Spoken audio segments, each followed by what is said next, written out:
Welcome to Biz Dev Live. My name is Cameron Toth, and I am so excited to bring you the one, the only, the amazing Leanne Calderwood.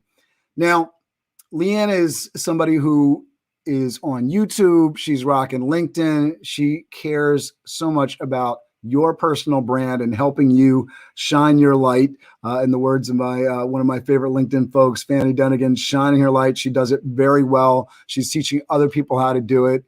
She's been in the events industry, part of the event profs community for such a long time with me. Excited to have this conversation. I know we have some amazing takeaways for you in terms of amplifying your brand and really maybe defining whether you're an entrepreneur, an intrapreneur, and getting into those subtle differences on how you can actually promote yourself. Stay with me. All that and more right after the Biz Dev theme. Biz Dev Live, weekdays at 11 Eastern Time. Biz Dev Live, weekdays at 11 Eastern Time. Biz D with C, brought to you by Cameron T. Biz D with C, brought to you by Cameron T. This is business development, not even selling it. This is intelligent. If you watch it, I promise you benefit. Leadership and motivation, empathy and inspiration. Leadership and motivation, empathy and inspiration. Biz Dev Live, weekdays at 11 Eastern Time. Biz Dev Live, weekdays at 11 Eastern Time. Biz D with C, brought to you by Cameron T. Biz D with C, brought to you by Cameron T.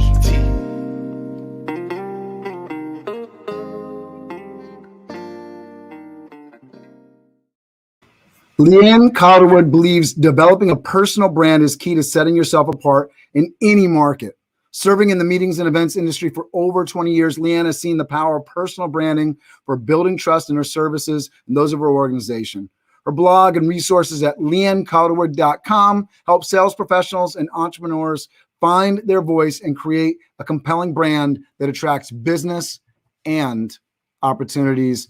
Please welcome to the show the amazing Leanne Calderwood. Thank you so much for being with me.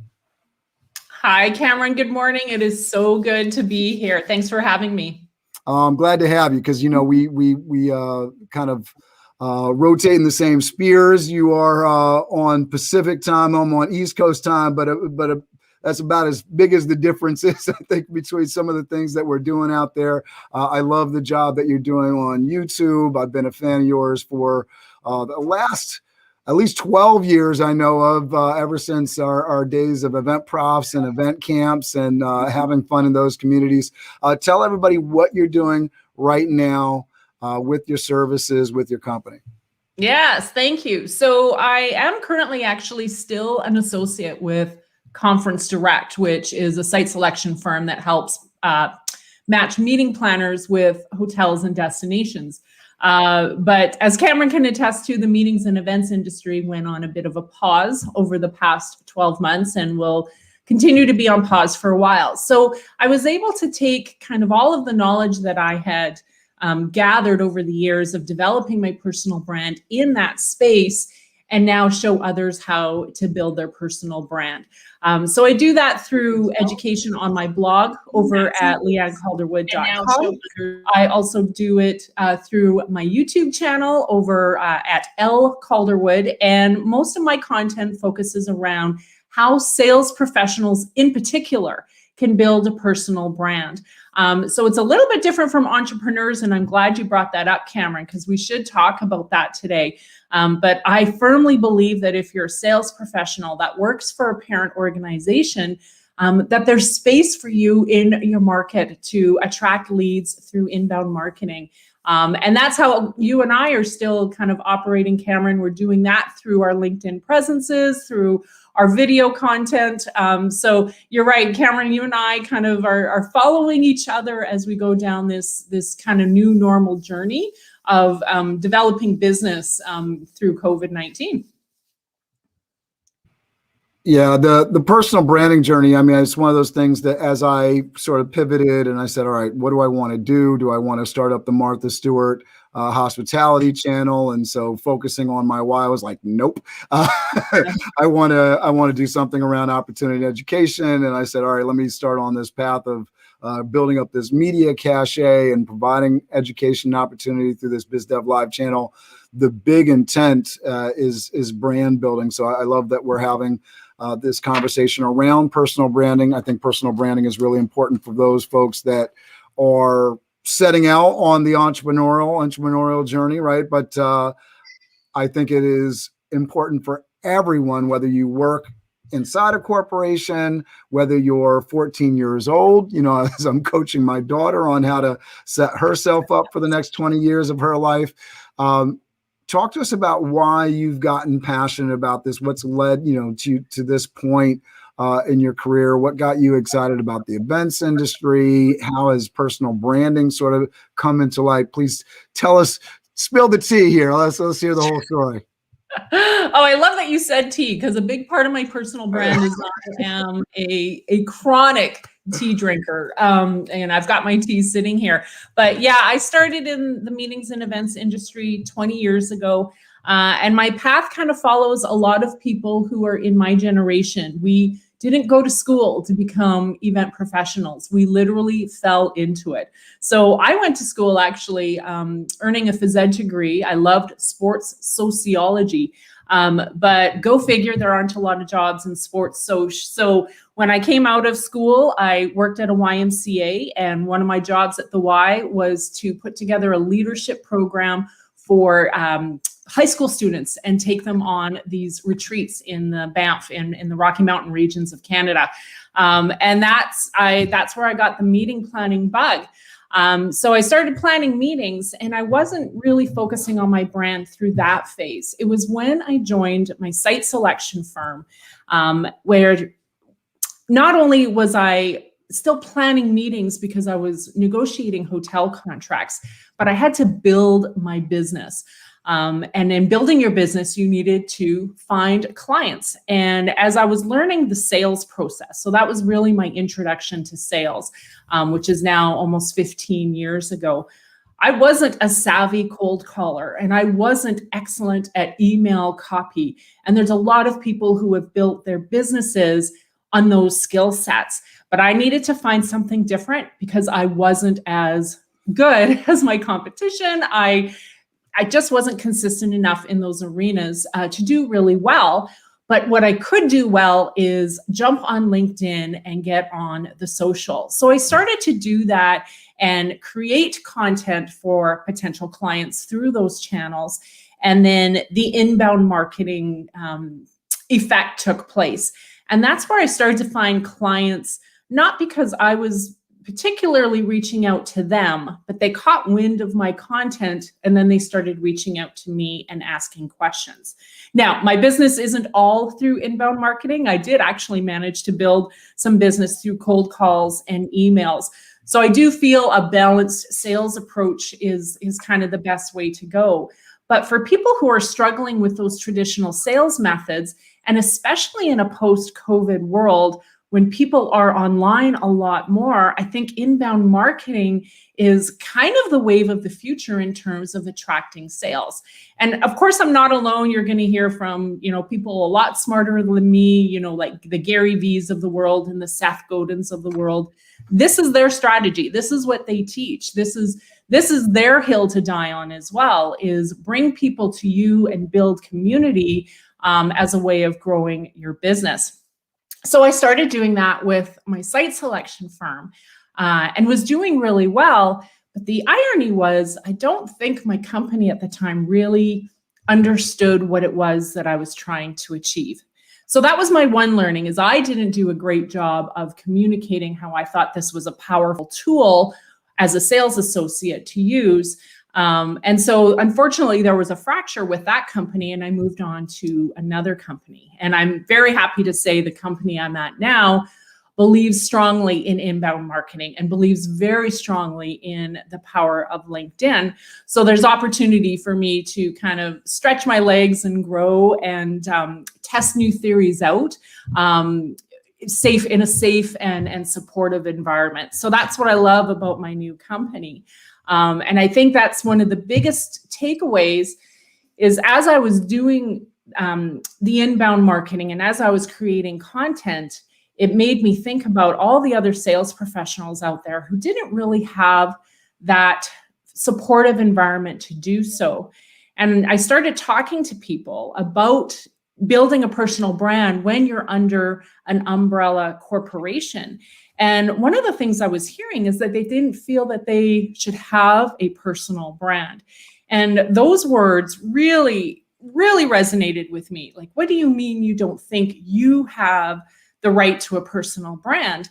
And when you're working for a larger corporation, that's where the difference is between being an entrepreneur and being a sales professional, or what our mutual friend Steve Spiro called an intrapreneur. Is intrapreneurs are still trying to figure out if they even can have or own their own personal brand. And that broke my heart. So when COVID hit a year ago, and I realized that my calling was similar to you, Cameron, I wasn't going to do anything in hospitality further. You mentioned that Martha Stewart of the Hospitality Network. That cracks me up, because I think the options for me were similar. I could go get my digital event strategist certification like everyone else has, which is awesome. But that wasn't speaking to my soul. What was speaking to my soul was helping people realize that they have a right to own a personal brand and build a business through inbound marketing. So that's what I started doing. Is I started to gather and collect everything that I had learned through my journey, and now I'm passing it on to other sales professionals through my blog and my YouTube channel. And can you go back a little bit just in terms of like, I know that you kind of told a story of like getting, into the events thing by doing the retreat in the Rocky Mountains, Canada, but kind of what led you to events in the first, like what sort of, did something call out to you? Was there, I don't know, parents or siblings or friends that sort of led you in that direction? No. So I got my job because again, I won't divulge to your audience how old you are, Cameron, but I'm on the latter end of the Gen X, so I'm almost 50 years old. So when I was 28, those kinds of options didn't even exist for my networks to tell me about. Mm-hmm. So I was very similar. I came out of university with a degree of some sort. And when I got the job at the YMCA, my degree got me the job at the YMCA. So I'm happy to say that it opened the door to my career in that way. And then when I was at the Y and I started, I was, tasked to create these leadership programs. That's when the spark kind of started. That was, the match hitting the flint is I really enjoyed the logistics of putting that retreat together. So after doing that for 2 years and realizing nothing else in my job spoke to me the way that planning that one little weekend retreat spoke to me, I knew that I had to make the switch. And my story is not unusual. You'll hear that story or a version of that story throughout my generation of event planners. Now, I'm so thankful that the industry has grown so much over the years, as you've seen, Cameron, that now there's education, right? So now the people coming into our industry are actually educated. We learned on the job, and that's they were intentional. They might have been intentional about falling into the event business. Yes, yeah. Yes, they can be very intentional. But for anyone in my generation, we never went to school, be it high school or post-secondary, saying, I'm going to be an event planner someday. That was never said. If there's an example of that being said, I haven't come across it yet.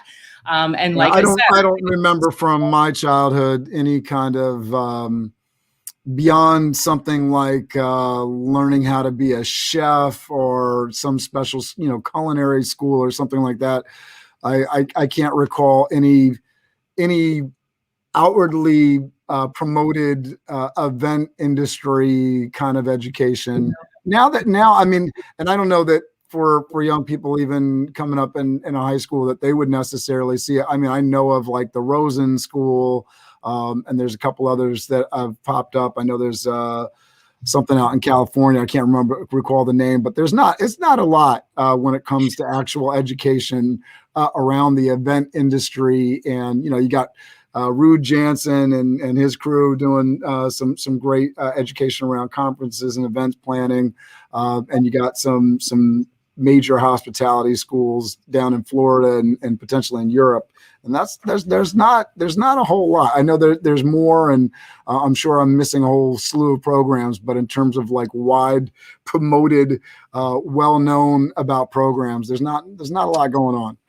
So, that may be a difference then between the Canadian and the US market. And that's something I forgot to mention is I'm yes, I'm in Pacific time on the West Coast, but I'm in the northern West Coast. I'm in BC, Canada.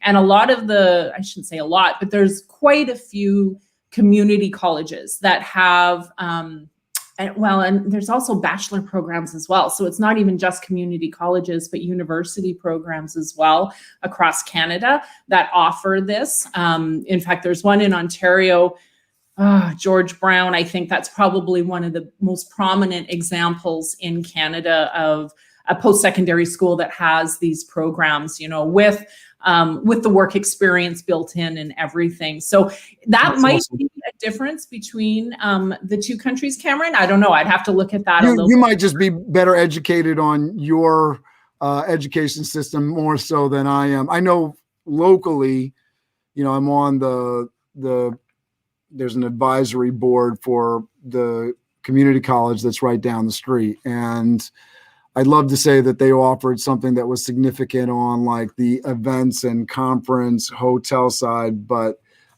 it feels more like a culinary / a little bit of front of house kind of stuff, but nothing very high level in terms of, because there's some, to the point you were making earlier, there are some really significant opportunities right now, whether it's working at a major hotel chain or in some of these meetings and incentive companies. There's some really nice positions out there for somebody, seeking that in the world. And I think there's going to be more of that as we, get into the new world and this new economy post-pandemic, as people see, obviously there was a lot of challenges. A lot of people went through a lot of adversity with work not being necessarily available with the exact role that they had before, but the importance of meetings as people are going a little stir crazy in their houses and people are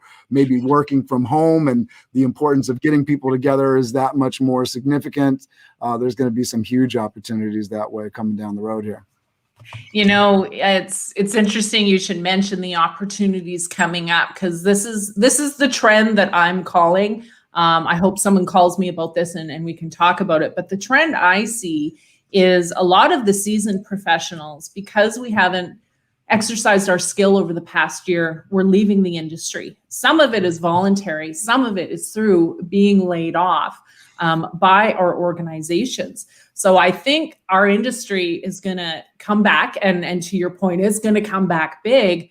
But I think it's going to be a flood of brand new professionals coming into the industry, because a lot of us had to find alternate employment. My alternate employment happens to be building this business around personal branding resources.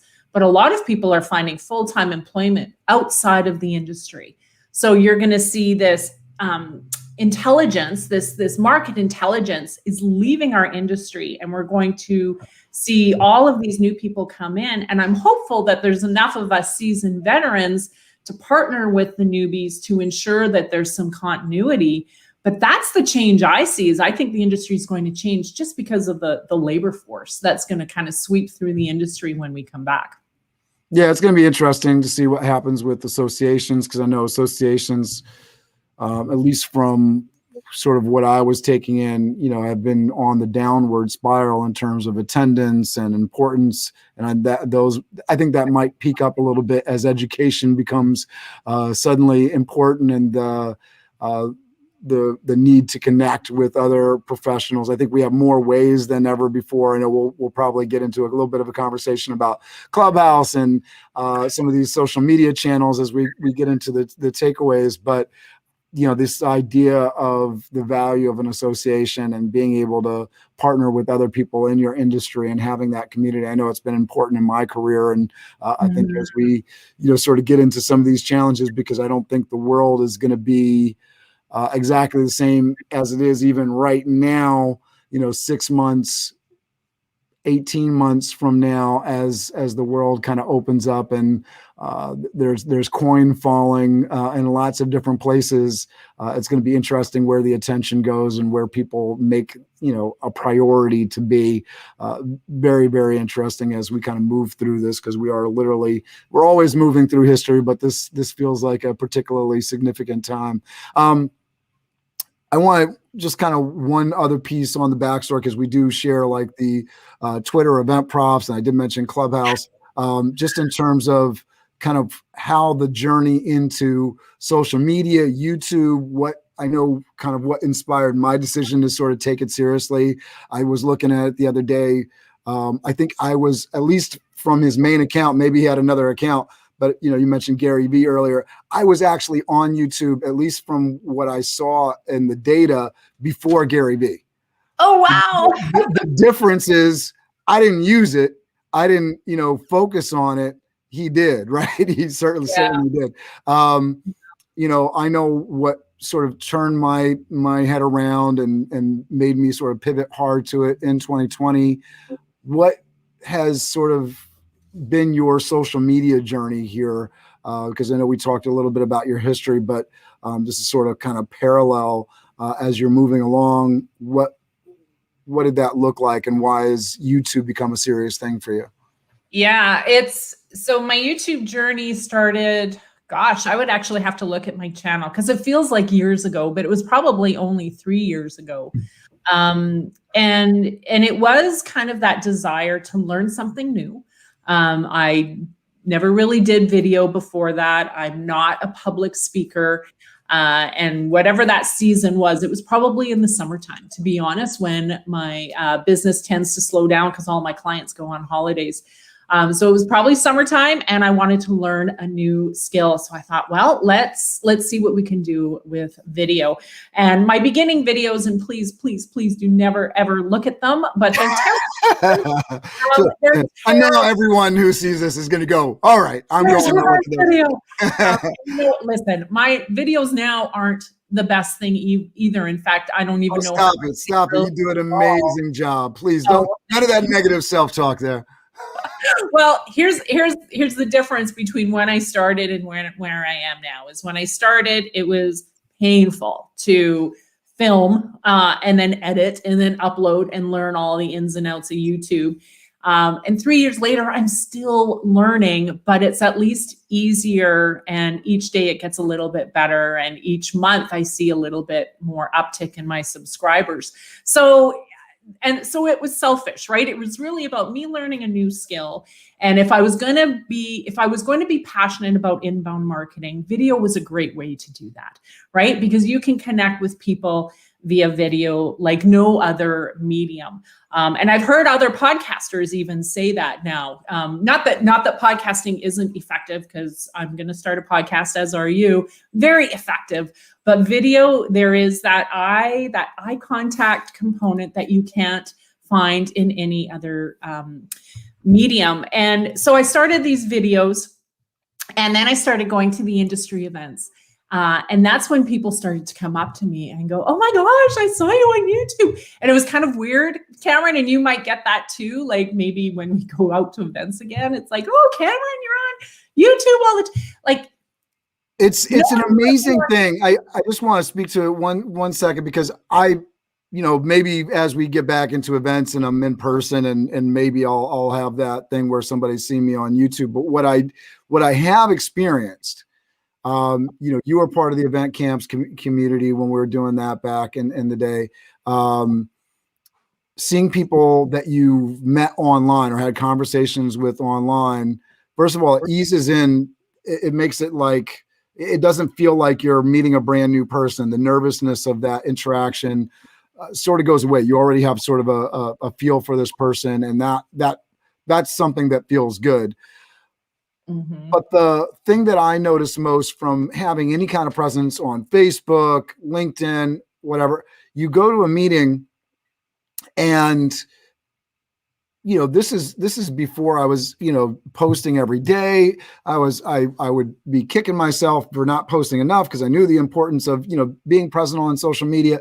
So I go to the meeting though, because I posted a couple times and they're like, oh, you're on social media all the time. And I'm just sort of keeping my mouth shut, like, not really, in my head, not really, but that's the power, right? Because Yes. people see your content, and that's definitely been a big takeaway in my journey through social media, is that it is important. It does market you, it does showcase you, and you know, people aren't paying attention all the time, but if it pops up in their feed, you're present, and when they see your face, it's like, oh, I know who that guy is. I know what he's doing. He's all over social media. I wasn't all over social media, but for them, because they were connected with me and they saw my post, it felt like I was all over social media for them. Now I'm all over social media. Now I'm very interested to see what it looks like when I do go back to meetings and I'm around people that might be in that sphere of influence and what that conversation is going to be. I'm already blushing because I don't love that. I saw that, you know, like I don't love those conversations, but I'm certainly putting the effort in. I know you are too. I'm certain it's well deserved when people are like, oh, I've seen you online, Leanne. Nice to see you. What's great about all of these examples, Cameron, and the example I have of it, and again, this goes back to when you and I first met. I was part of the social media guru team. It was called that at MPIWEC in 2000. You know what? Let's not even. It was a long time ago. And it was, and the reason I was asked to be part of the social media guru team is why I was one of the, I suppose, first event profs on Twitter. And you know, people recognizing you, people would come up to me at events, especially that MPI conference in Vancouver, and say, oh my gosh, you're L. Calderwood. So I no longer had a name. I was no longer Leanne Calderwood. I was L. Calderwood because that's my Twitter handle. And now fast forward, Twitter, I do hang out on Twitter, but it's not my platform of choice. And so no one calls me L. Calderwood anymore. But that's the connection, right, Cameron? When people no longer have to say, hi, you and I are complete strangers, and this is a cold introduction, and we have no idea what each other does or anything like that. Now it's replaced with, I know you. I have seen you on the social. Thanks for that post the other day.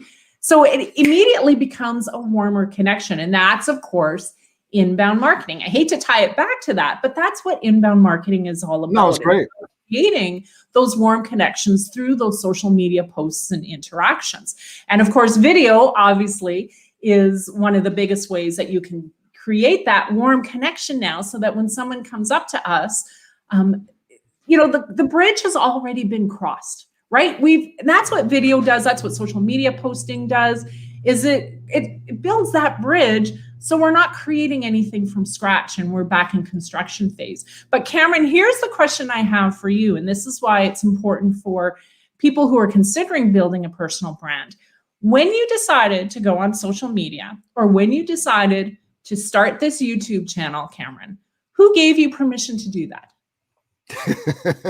Who did give me permission to do that? I had to give myself permission to do that. Exactly. And that's what the difference is now with social media being a tool in all of our toolboxes.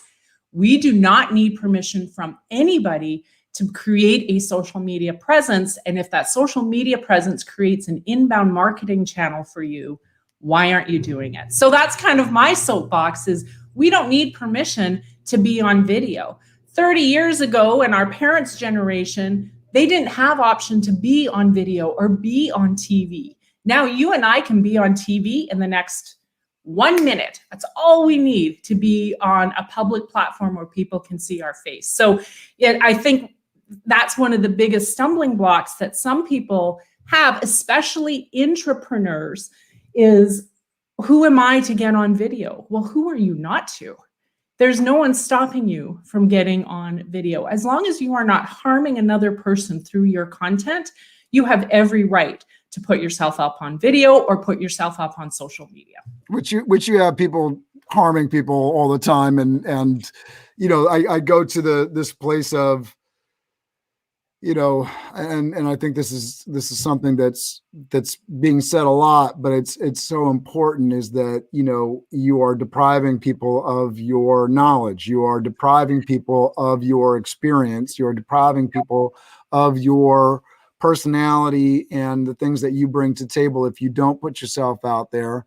If you need somebody to give you permission, and I think Leanne will join me, I give you permission to get on YouTube. And I talk about that a lot. I know for me, in addition to just giving myself permission to be on social media and be doing video, the idea of reaching out and asking for an accountability partner, looking for mentorship. I definitely, in the start of my career, didn't feel comfortable asking somebody for help. I felt like it was a sign of weakness. When I started up my company in 2011, I didn't ask business owners and entrepreneurs, hey, how do you set up your company? How do you do this? Not because I was a stupid, dumb guy, but because I thought you weren't supposed to do that. So yes, I was a stupid, dumb guy, right? But the idea there that I felt like it would be inappropriate to ask somebody, would be a sign of weakness, where, now I understand differently. Everybody loves giving advice. Leanne loves giving advice. I absolutely adore giving advice, right? And so if you ask people for help and you ask people for advice, it's usually pretty easy to get it. It's tough to get somebody, hey, buy my product. Like that is difficult. And if you're reaching out to people that way, it can be a little bit complicated. And then we're getting into the difference. I love throwing up, and as you were talking about inbound marketing, thrown up on the screen. What is inbound marketing? Inbound marketing is a marketing methodology that is designed to draw visitors and potential customers in, rather than write so that email or message that you're just saying, hey, buy my product. I'm pitching you. Hey, this is the thing. This is the best thing for you ever, Leanne. This is going to rock your world. What's your last name?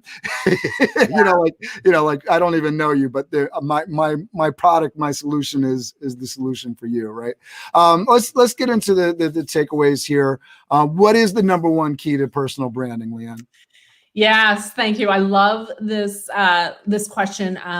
There's two things, even though it's one thing. The number one key to personal branding is, of course, knowing who it is that you are. And ironically, I'm in a season right now where we're doing a lot of work around authenticity and personal branding, and getting over that imposter syndrome, and creating a brand that is true to who it is you are. So the number one key is knowing who it is that you are, and knowing what aspects of your personality you are going to amplify through your personal brand. So obviously we're made up of a complex weave of characteristics and traits and skills and strengths, and we can't tell the whole world about all of that stuff, because then it would get super noisy, right? Like, Cameron, there's a lot more to you beyond what people see, but those are the things that you've chosen to show the world through your personal brand. So that's the key, is deciding, okay, who is it that I really am, and what should I amplify to the world? What is going to draw people into my community? But the number one thing you can do to develop your personal brand is just simply showing up. And Cameron and I have been doing that not only over the past year, but it goes back to when Cameron and I first met. The reason people knew who we were is because we showed up. Like, we made a tweet, we posted on the social. So showing up is probably the biggest key to developing a personal brand, and then developing a brand that's authentic to you. So that would be my two number one keys for personal branding. I love that. Yeah, knowing who you are. And do you include in that kind of what your why is? Oh, yeah. Huh. And my why has changed Really, it really has changed, Cameron, over the years. When I first started on social, and I go back to those days of when Twitter first hit the airwaves, my why was about learning and about gathering new skills. And so my why now, though, is to empower other people. Because I hear it so often that people don't feel they have the right to a personal brand. They don't know how to get started when creating a personal brand. They're overwhelmed with all the bits and pieces. My why is to make sense of the pieces so that you can hit the airwaves faster and with more confidence. So that's my why now. And I'm starting to see it in the people who are reading my content, who are looking at the courses that I've created. They're starting to see traction in their brand. They're starting to change how they communicate to their community. And that just warms my heart and makes me want to do it more. That's awesome. And when you're talking about, the number one key to personal branding, just to sort of kind of put people on this path, what are some of the things that they should be looking at as they are putting this personal brand package together, right? So what is a personal brand? Is it just knowing who I am and showing up on social media and commenting? Is it more than that? Is it logo? Is it graphic? Is it images? What encompasses a personal brand? Yeah, that is such a loaded question, but I have an answer. So let's tackle the logo and the fonts and the design thing first. For entrepreneurs, that piece of the puzzle will require a bit of your time, a bit of your talent, and a bit of money to develop. But that's not what people are going to remember about you. They're going to remember how you made them feel. So I feel for people starting a personal brand, the logo and the fonts and the design, that stuff can wait. That stuff can wait until you have a firm sense of who it is you are. Once you have that sense, some of those other questions about what your logo should look like, what your fonts and colors should look like, those actually might become easier decisions. So when you're looking at who it is you are and what to amplify through your brand, I've identified kind of 8 different pillars of our personality, and I hope I remember them all off the top of my head. So it's taking a look at your strengths, your skills, your talents, your personality characteristics, your values, your beliefs, your traits. I'm at 7. I'm missing one. And maybe your passions. Listen, it's all in my website, and I have a workbook as well. But when you start to look at all of those things in silo, my skill is in this area, my strength is in this area, my personality characteristics are these. Then you can start to look at, okay, of all of these different things, and maybe you have like 100 different things, which ones should I amplify that are going to speak to my target audience? And you may even choose things that you don't know yet will speak to your target audience, but it'll create a connection with your target audience. So I'll give you an example of one thing that's kind of, I suppose, abstract and obscure. Is I'm an introvert. Being an introvert is actually a big part of my personal brand. And the reason I do that is because especially in our industry, Cameron, there's a lot of introverts who feel a bit of shame and embarrassment about being an introvert in such an extroverted industry. So I kind of hid my introversion for a lot of years. And it was only in the past couple years that I've decided, no, you know what? I'm not going to change who I am. This is who I am. I'm an introvert in an extroverted industry. And so I want to encourage others with that same characteristic. So if you look at anyone with a brand, there's something about them that it speaks to a certain kind of audience. For example, Gary V's delivery. I love Gary V. Do not get me wrong. But his delivery some days is a little too vulgar for me. There's a lot of people who, right? Like, and his audience loves that because it's honest and authentic to Gary V, and he will never change, and nor should he change.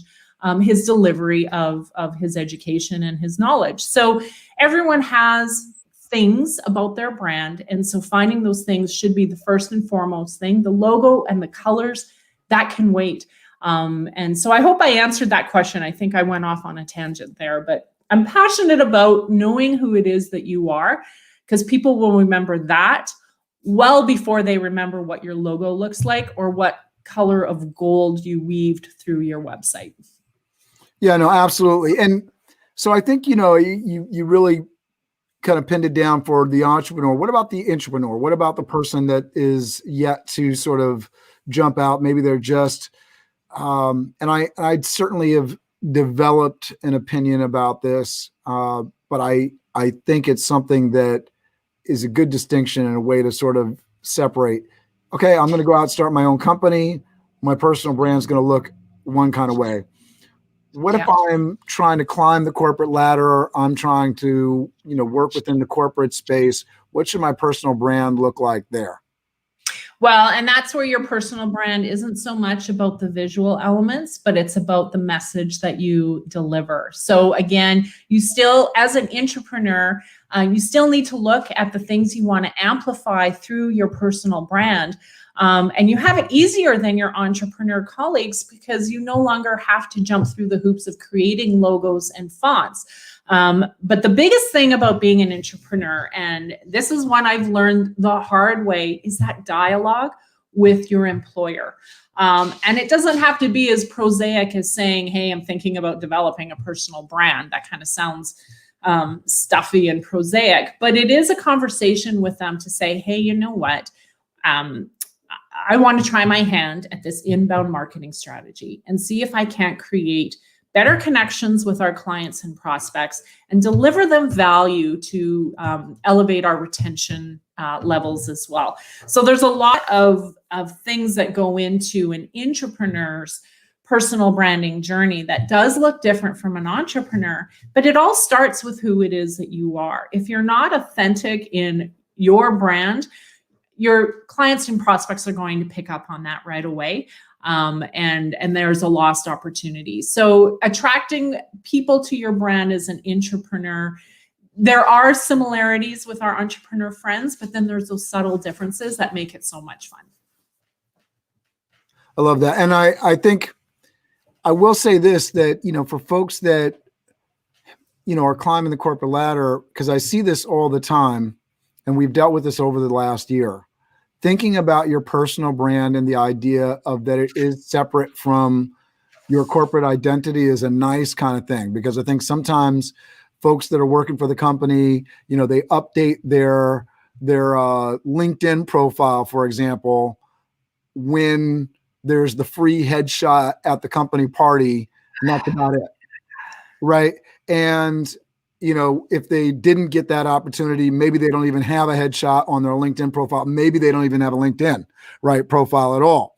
And I think that it's really important for folks to understand, yes, I think people get, if you're an actor, maybe people do, people don't. But if you're an actor, you come to the audition, with a huge following on Instagram, versus another actor that may be great for the part, looks good for the part, but doesn't have any following at all. The person that is going into the audition with an advantage is the person with the huge following, because at the end of the day, it's butts and seats. It's who's going to show up for this person. They're trying to sell tickets. And I think if people understand that aspect of the personal brand, if you show up at a company and you're trying to climb the corporate ladder, which inevitably means that you're communicating, you're being a leader within your industry, however small and segmented that aspect of your industry is, which could be huge or could be small, depending on the kind of company in terms of interaction. But I guarantee if you're going up against somebody and they have a huge following, they have a proven community, they're coming into that with an advantage. And I want to advise folks, if you got a friend that's not watching today, get them to start putting some of these personal branding aspects on the visual, the social media side, just to get into the practice of it, because you never know. I mean, I had folks that were working in food service for the last 35 years, and they were let go last year, and they're challenged with finding that next role. And I'm looking at their LinkedIn profile, and I'm cringing because it doesn't look good, and it doesn't seem like they understand the value. They're like, Yeah. I have experience, I've done this job, give me work. And it just doesn't work like that. You have to be able to pull some of these visual, if you want to include the resume, which LinkedIn is sort of an extension of the resume, an addition to the resume, aside to the resume. It's where people are looking people up. It's one of those things that, look, and then on the other side of it, you have the entrepreneurs that have maybe some of the visual stuff in terms of website, and they don't have a resume. They don't have their work experience. And I feel like that is hard for them, because when they got to go out and pitch themselves, they don't have all those details. They don't understand their skills, their talents, their strengths, even maybe some of their beliefs and values and passion, because they haven't done that work. They've just been working in their company. And I've definitely felt like that, having Toth Event Staffing for the last 10 years. You sort of become your company, even though my company isn't really centered around my why. It was a vehicle for me to make money. Yeah. Yeah. Well, showing up and going back to showing up first and foremost, when you show up in an empty room, no one is going to hear what it is that you have to say. So, you got to show up on the platform where your people are. And you're right, for entrepreneurs and intrapreneurs, our platforms look different. There are a lot of entrepreneurs who don't need a LinkedIn presence because their businesses are booming through their 10,000, 20,000 followers on Instagram. So they don't need LinkedIn. Yeah. But intrapreneurs, and this is where they do live in silos, but these two are very well connected, is intrapreneurs are typically people who are B2B, and LinkedIn is the platform for those B2B connections. So most intrapreneurs look to LinkedIn to being the platform where their people are or where their prospects are. Now, it doesn't mean that intrapreneurs can't have other platforms, nor does it mean that entrepreneurs can't be on LinkedIn. But that's why you and I see the value of LinkedIn, is because that's where our people are. But if I was a bakery chef and my consumer was the stay-at-home mom who's walking past my place with her kids at 3:30 every day, she's not on LinkedIn. Her audience is on Instagram. And so that's where she's going to build her platform and find her voice is on Instagram. And that's what's going to grow her business. So LinkedIn isn't the be all end all, but if we're talking about personal branding for intrapreneurs, it is the be all end all, because that's where your people are. Yeah. And we're talking about now how to decide which platform to use to amplify your brand. And so, that's a really interesting thing. I'm so focused on LinkedIn. I'm automatically disappointed when anybody isn't on LinkedIn, because I'm loving the platform that much. What are you seeing, as you're working with people, as you're looking out into the community? Are there some examples of people that people can sort of look to sort of say, this is a good example to sort of follow if you're in this kind of industry? I know you just pointed to the mom with the bakery business, that sort of thing. Instagram is where you want to be. What other sort of examples are you seeing of places where people kind of need to be and show up to get the most bang for their buck in terms of their time and their resources on these platforms? Wow. Yeah, you really ask great loaded questions. So I'm going to try and break it down. I think, so it all ties back into the authenticity. So here's another example. If I'm going to be the person that teaches how to get on video, then I better be practicing it myself.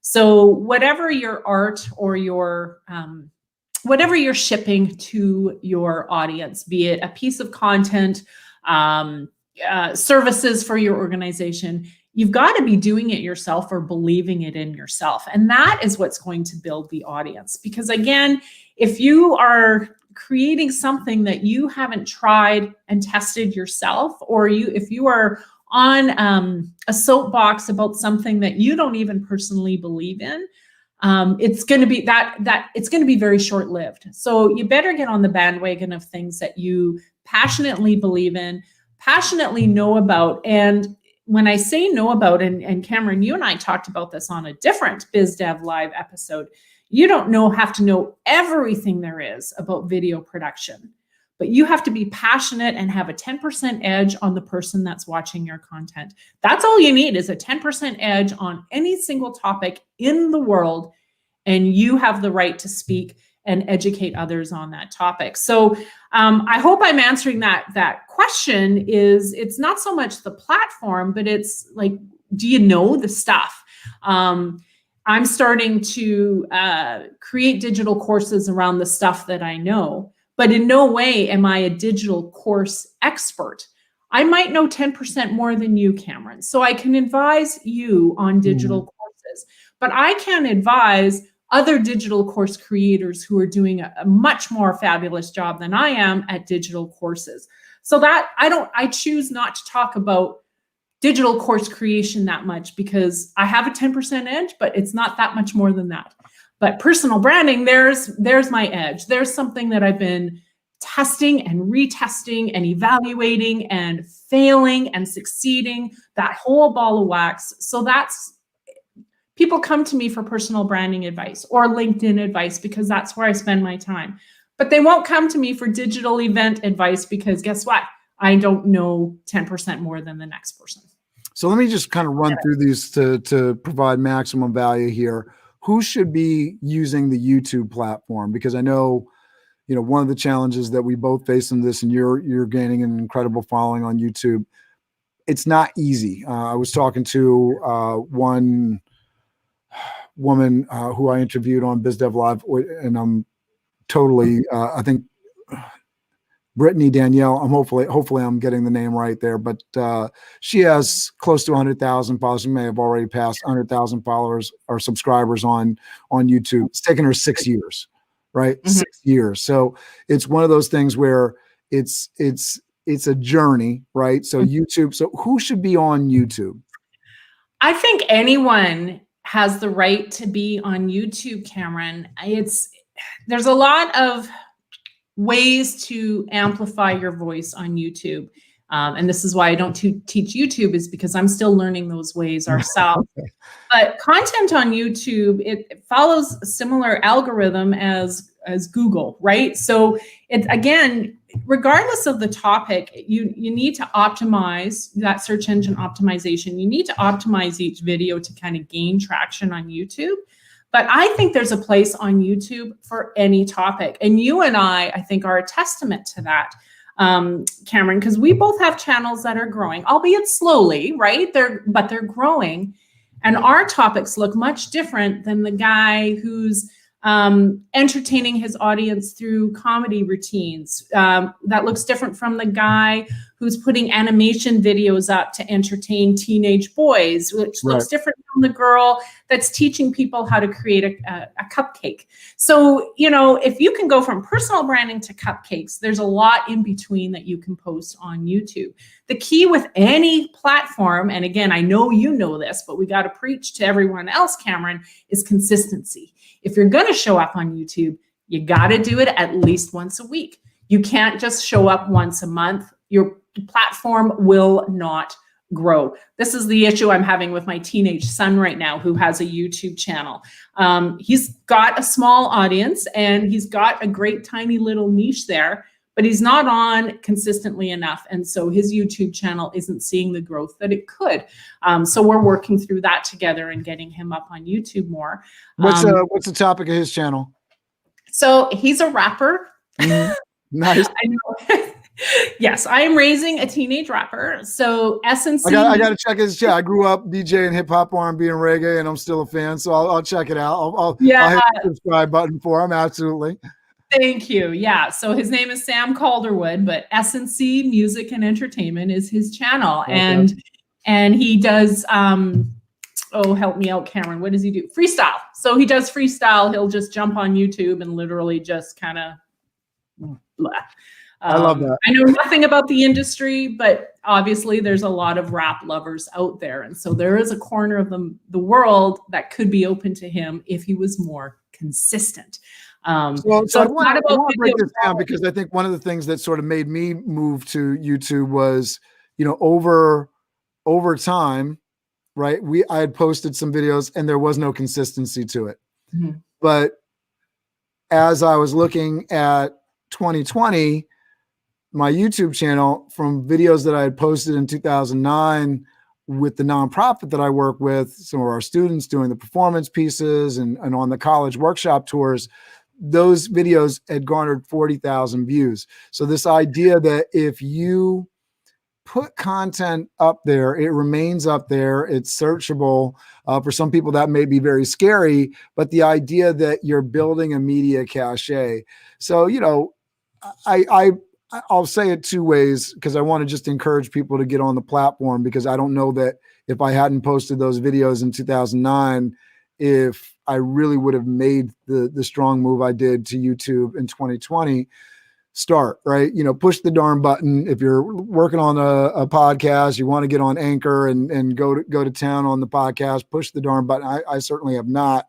And I'm, I've built a lot of things into my schedule. So there's some excuses that I can put out there in terms of reasons why I have not, but I could, pull the audio off of this show and just throw it on, and I just haven't. So I'll give that in terms of, like, hey, that's what I'm not doing, and that's something that I'm working on. But getting started and putting the media cachet up there, I think, is really important. Who's somebody that, because I certainly have seen a couple examples of this, who should probably be on YouTube and isn't? Because that may be the more precise question, right? Our industry, well, I mean, let's talk about something that we know, Cameron. Yeah. I think there's a ton of room in our industry for people to be creating more value, more content on YouTube, for sure. So we're talking about the meetings and events industry. We're talking about hotels.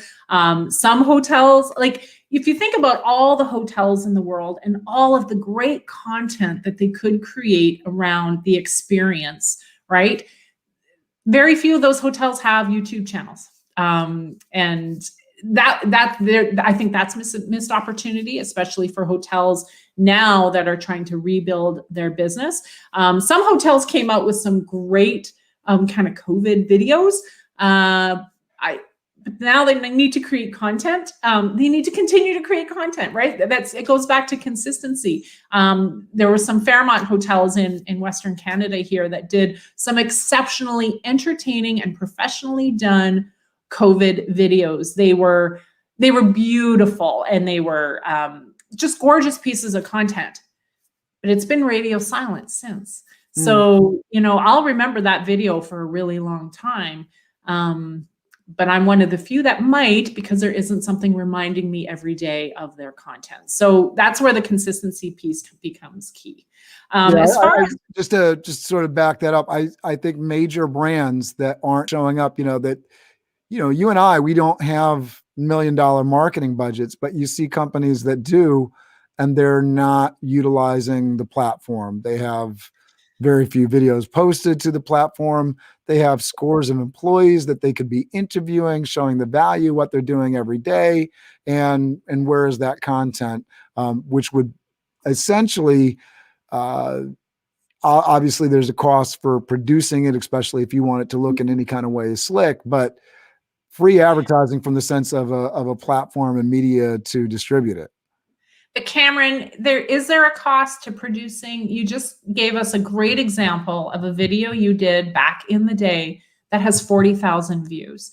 And one of the stories that I always think about when I'm coming up against a stumbling block in my video editing is the person I follow to help me with my video education is Sunny Lenarduzzi. And one of her stories is like one of her very, very first videos where she's literally videoing herself on her phone, teaching people how to operate the phone and make a video on the phone. No bells and whistles, no B-reel, no fonts, colors, logos, all of that stuff. Still one of her most viewed videos. And she now has a following of 3, 4, 500,000 people.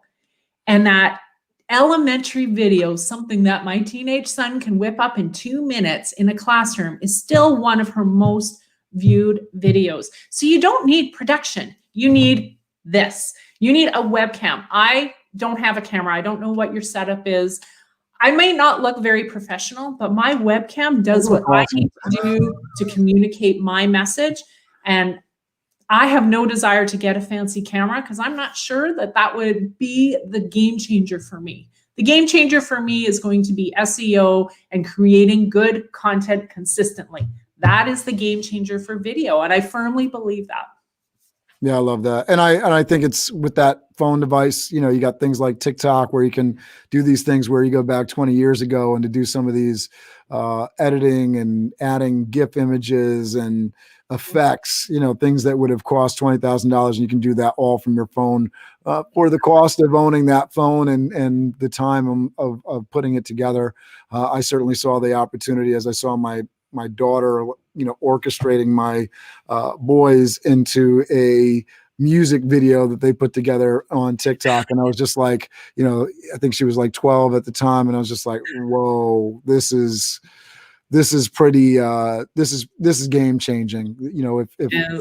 If you can be a creator at this level, at this little experience, I'm not a film director. So, if Spike Lee's children are doing something at 10 years old, it's a little bit different. They have a little bit more mentorship in their life to look, I'm not any kind of, my daughter's doing that, that says it all in terms of your ability, anybody's ability to go out and produce amazing content that looks really incredible.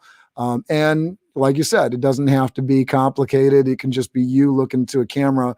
You just don't know what's going to go. I did a video the other day on TikTok with my son. It got like, I don't know, 20 views, 14 views, something like that. And then I did a video the next day where I was just talking, saying something for International Women's Day. It's been viewed over 560 times, I think, on TikTok. It's just, you just don't know what's going to hit and what's not. So put it out there. I love what you were saying before. Just show up, and there's a certain magic to it if you do it. And then going back to what you said before again, consistently, right? So just not giving up and doing it once and thinking, oh, I'm gonna go viral or not, right? It's probably not going to happen the first time you post. It's probably not going to happen the 10th time you post, but somewhere along that journey, there's going to be things that sort of bump up the numbers for you. And that overnight success will strike you 6 years later. Yeah, and that's the thing, is you very rarely hear of the overnight success. It is about showing up consistently. I mean, that's everyone's soapbox. That's been Sonny Lenarduzzi's soapbox. It's been Gary Vee's soapbox. His soapbox isn't overnight success.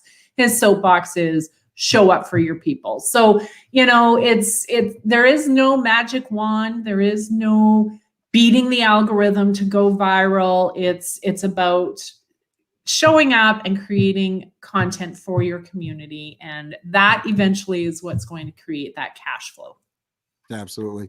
I want to just go quickly through the rest of the platforms, just to sort of cap it off, and then we'll close it out here. But Clubhouse, should people be showing up on? I'll just sort of name some of the big ones here, and we can speak to it. We're both showing up on Clubhouse actually tonight for anybody that's watching this today, or any Wednesday. We have the What is your why? What is your need room on Clubhouse at 5 p.m. Eastern every Wednesday, which is a lot of fun. And we go right into some of these kind of personal branding and social media topics. So if you're liking this content, join us on the Clubhouse platform. I have invites if you're not on there. So shout at me if you got an iOS device. But Clubhouse, we talked a little bit about Instagram. Should people be on Facebook? Should people be on LinkedIn? Should people be on any of these other, up and coming social media networks like TikTok, which, is incredibly viral? Yeah. Where should people be? So I can't answer that. I'm not going to give you a definitive answer. You should be here. I didn't think you would. So where you should be, one of the biggest things is, of course, to be where your community is. But also in how you create the content. And I'll give you the example, and maybe you've heard this one. It's one that's actually been in the media lately. There was a young man that was mixing paint while working for a Sherwin-Williams paint shop. I don't even know where the paint shop is, but he was mixing paint and created TikTok videos out of throwing colors together. And he now has 1 million subscribers on TikTok, mixing paint in a can. That's all he does. The irony is Sherwin-Williams terminated his employment. And now he's creating videos independently of that, and maybe someone else has scooped him up. But there was a missed opportunity by Sherwin-Williams, right? They saw this young man build a 1 million person following in a demographic that they probably have maybe struggled to connect with initially. And they missed the opportunity in seeing that as an inbound marketing tool. So there's a corporate story of an organization that failed to see the power in inbound marketing and showing up on a platform that's kind of untraditional for paint. So if you can find a platform where you can show up unconventionally and create value for your audience, go to town and be on that platform. I know you, Cameron, you're a TikToker. I'm not a TikToker. I'm just actually starting to get used to Instagram because, again, my audience is on LinkedIn. So I spend my time on LinkedIn, but I am starting to learn Instagram, right? Because I want to grow my knowledge in these different social media platforms.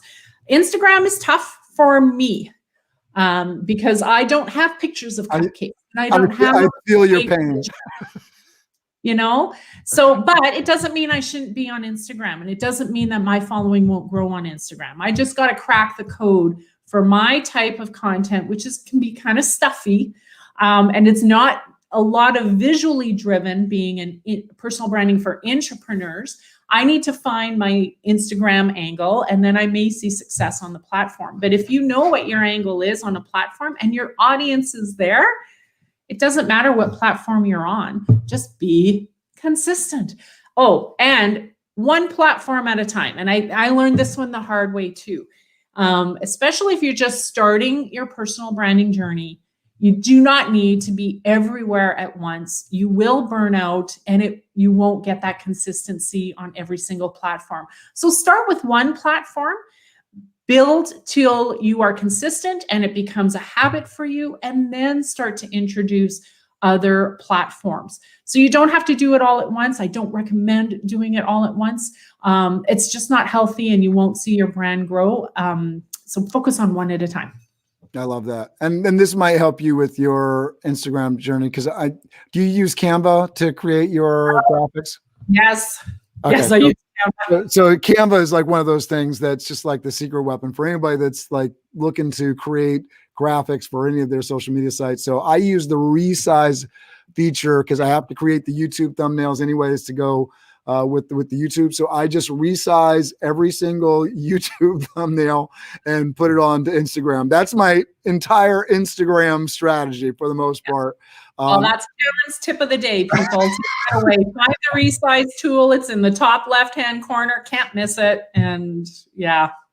And then because Instagram is, and I've kind of focused on doing that extra step of taking that YouTube thumbnail and posting it onto Instagram, particularly because it is the thing that is most viewed and attached with on the Clubhouse platform. And that has upticked my Instagram following because of the presence on Clubhouse. So it's interesting how these things tie together. But yeah, I certainly, like, I focus not at all on Facebook, right? I post nothing, probably anything other than maybe political views and whatnot, sharing news articles. There's no original content at all that I'm posting on Facebook because it's a very insular community. I find all the, second and third level kind of connections I'm reaching. It's with LinkedIn, and that's the business there. Instagram, I'm populating because I'm doing this stuff on Clubhouse. If I wasn't doing the Clubhouse stuff, I'd probably be neglecting it like I normally would, because I feel like you, like Instagram doesn't, I don't, it doesn't, yesterday we had Erica Bondo on, and she talked about, your vibe is your tribe. Like, the vibe you put out is your tribe, that attracts the tribe, right? The vibe attracts the tribe, something like that. She said it a lot better than I did. But for me, Instagram, there's no vibes coming out at me that are attracting me to Instagram. And TikTok is also one of those places where I'm attempting to be a TikToker, because I'm trying to show up on the platform, because I understand the potential of the platform, just like I understand the potential of YouTube, but I haven't found a way to show up consistently on it. So I say all that to say is, I certainly haven't figured it all out. I think Leanne has talked about, she's still trying to, figure out YouTube even, and she's doing better than me on that platform, just showing up and getting into it and having fun with it. If you can, is a big deal. I would love for you to close out by letting people know what you think is like the most important first step in establishing their personal brand. I know you mentioned something along the lines of showing up and understanding who you are, but what that first step is, and then how people should reach out to you if they're looking for those next steps. Yeah, and you're right. The first step is showing up, and showing up means just starting today. So let's give LinkedIn as an example here, folks. Jump on LinkedIn today, start to read some of the content, and even just like the content. You don't even have to go as far as creating copy and commenting on a post or putting something in the home feed, but just start liking content on LinkedIn and creating a bit of comfort level with LinkedIn that way. So just baby steps if you're just starting out to develop a personal brand. And that's one way of doing it, is liking some content on a platform of your choosing and building from there. If you want to learn more about the resources that I have around personal branding, my website at leannecalderwood.com is the best place to go. I also have a YouTube channel at L Calderwood. And of course, I have a LinkedIn profile optimization course. Enrollment just closed, but we're enrolling again in the fall. So get on our newsletter and you'll hear about that course. And my personal branding course is coming out in June. Love it. Thank you so much. And I have included down below in the description, I think I have definitely Leanne's YouTube channel and her LinkedIn address. So a great way to connect with her there. If you're on Facebook off to the side. Leanne, please close this out. Say goodbye to everybody. Thank you so much for doing the show and helping the community here. I appreciate you. Well, Cameron, I appreciate you. You're doing such a great thing, not only for the meetings and events community, but for the business development community. So thank you for all of the time that you've put in. I know you put in a ton of time putting these together and encouraging people on Clubhouse. So thank you, kind sir, for everything that you're doing. Thanks for joining, everyone. It was great to chat with you, and hopefully we will run into each other soon. Biz Dev Live, weekdays at 11 Eastern Time. Biz Dev Live, weekdays at 11 Eastern Time. Biz D with C, brought to you by Cameron T. Biz D with C, brought to you by Cameron T. This is business development, not even selling it. This is intelligent. If you watch it, I promise you benefit. Leadership and motivation, empathy and inspiration. Leadership and motivation, empathy and inspiration. Biz Dev Live, weekdays at 11 Eastern Time. Biz Dev Live, weekdays at 11 Eastern Time. Biz D with C, brought to you by Cameron T. Biz D with C, brought to you by Cameron T.